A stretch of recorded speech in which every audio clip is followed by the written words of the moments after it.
பிரச்சனையை பார்த்து பயந்தா நம்ம உயிரோட இருக்க முடியாது. அதுல இருந்து எப்படி சாமர்த்தியமா வெளியே வருதுன்னு தான் யோசிக்கணும்.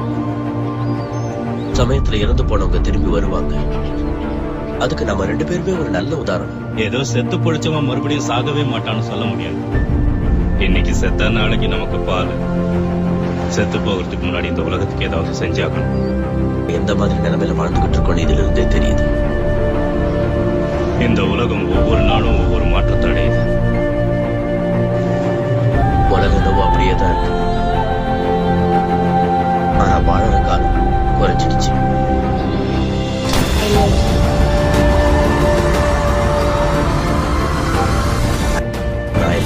நாங்க பரம்பரையா கடற்கொள்ளக்காரங்களா இருந்தவங்க. பயங்கிறது எங்க அகராதிலேயே கிடையாது. பிரச்சனையை பார்த்து பயந்தா நம்ம உயிரோட இருக்க முடியாது. அதுல இருந்து எப்படி சாமர்த்தியமா வெளியே வருதுன்னு தான் யோசிக்கணும். சமயத்துல இறந்து போன